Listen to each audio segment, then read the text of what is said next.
नमस्कार दोस्तों, मैं आचार्य रविंद्र अध्यात्म अवर्नेश का पर स्वागत करता हूं। दोस्तों, आज एक बहुत पूर्ण विषय है कि नए घर अर्थात वास्तु से इससे हम क्या कर सकते हैं, वास्तु से क्या सहयोग ले सकते हैं। अब आते हैं कि नए घर के लिए वास्तु के 10 टिप्स जो आपको जीवन में सुख, समृद्धि, सामंजस्य और विकास का द्वार खोलेगा। अब इसका हम विश्लेषण कर रहे हैं। वास्तुशास्त्र आवश्यकता क्यों पड़ा मनुष्य को। मनुष्य आवश्यकता आविष्कार की जननी है। जैसे से अपनी प्राचीन सभ्यता को धीरे धीरे आगे डेवलप करने लगा, आप यूँ कहें कि जैसे जैसे से एक सभ्यता में आने लगा, वैसे वैसे चूँकि पहले बंजारा जीवन था और जैसे जैसे सभ्यता आने लगा तो उसको सभी चीज़ की आवश्यकता होने लगी। उसमें एक वास्तुशास्त्र भी है। जैसे आप देखते हैं कि सिंधु घाटी की सभ्यता, मोहनजोदड़ो की सभ्यता, ये सारे इसी समय से वास्तु पूर्ण चरम सीमा पर था, क्योंकि सारी व्यवस्थाएं इसी प्रकार की गई है।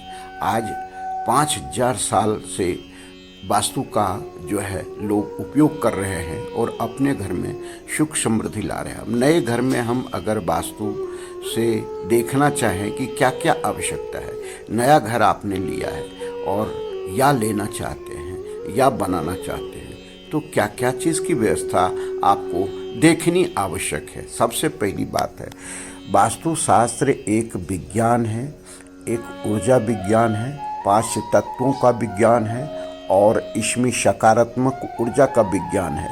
इस चीज़ को अगर कोई व्यक्ति समझ लेता है तो वह उसके जीवन में कई प्रकार की खुशी, कई प्रकार की सफलता और कामयाबी दे सकता है। तो इसी चीज़ को समझने की आवश्यकता है।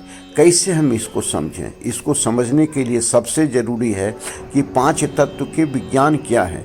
हम सब पृथ्वी, आकाश, ये जितनी भी जो भी प्रकृति है, ब्रह्मांड है, सब 5 तत्वों के समायोजन से बना है। तो जब आप 5 तत्वों के समायोजन से बने हैं और जिस घर में आप रहें वहाँ भी 5 तत्व है और वह संतुलित हो, तो यह वास्तु आपके लिए बहुत फलदायक होगा, अच्छा होगा और आपको समृद्धि देने वाला हुआ है। 5 तत्व में सबसे जो जरूरी है, जल अग्नि तत्व को व्यवस्थित करना आवश्यक है, क्योंकि यह तत्व जीवन के प्रत्येक पल में काम आता है, प्रत्येक क्षण में काम आता है और इसका निर्माण करने वक्त में अगर ध्यान रखते हैं तो यह अपार सफलता है। क्योंकि यह दोनों जोन क्या क्या है, इस चीज़ को समझिए और कितने डिग्री पर ये आता है। 0 डिग्री से लेकर के आप समझें या यूँ कह सकें कि 350 डिग्री से ही प्रारंभ हो जाता है। 0 डिग्री से लेकर के 45 डिग्री तक यह पूर्ण जो है जल का क्षेत्र आता है और बाकी जो आता है अगर इसमें जल है तो उतना आपको हानि नहीं करेगा, यह सपोर्ट ही करेगा। तो जो पूर्ण जल का क्षेत्र है इसको हम समझें, यहाँ पर ही जल के सारे तत्व को रखें तो बहुत अच्छा लाभ देगा। जैसे बोरिंग हो गया, अंडरग्राउंड टैंक हुआ या यहाँ का कलर हुआ, अगर हम यहाँ का कलर नीला, ब्लैक कलर इत्यादि करते हैं, हल्का हरा भी कर लेते हैं, तो यह हमको जीवन में सपोर्ट देता है। अब यहाँ सब निषेध क्या क्या है? यहाँ पर आपका किचन नहीं होना चाहिए, यहाँ पर आपका टॉयलेट नहीं होना चाहिए और यहाँ पर आपका सीढ़ी नहीं हो तो बहुत अच्छा है, कबाड़ घर नहीं हो तो बहुत अच्छा है।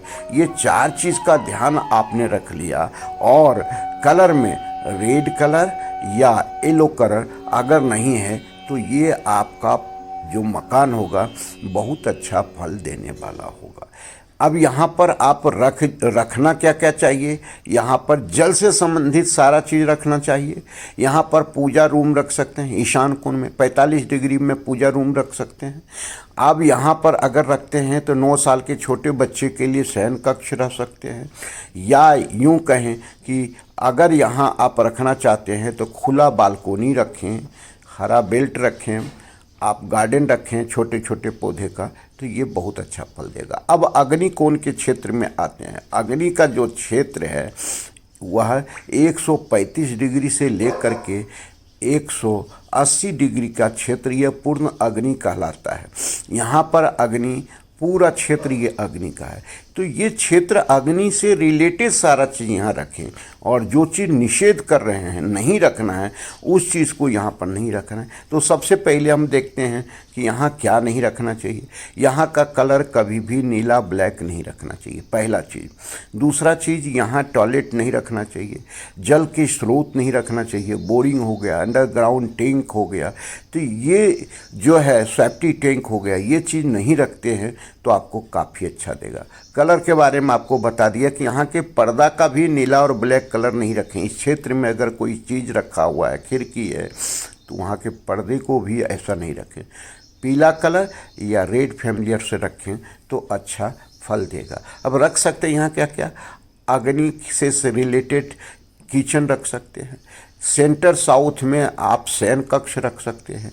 इस क्षेत्र में जो है तिजोरी सेंटर साउथ में रख सकते हैं, जो उत्तर मुख की तरफ खुले। यहाँ पर जनरेटर रूम या इलेक्ट्रिक से संबंधित कोई भी चीज़ रख सकते हैं। तो ये चीज़ अगर यहाँ रखते हैं तो बहुत अच्छा लाभ देगा, कई गुना लाभ देगा, क्योंकि दोनों तत्व व्यवस्थित हो गया। और विश्वकर्मा प्रकाश में बिल्कुल आपको बताया गया है कि इस क्षेत्र में जल रखें, अग्नि में अग्नि रखें, तो आपको ये लाभ देगा।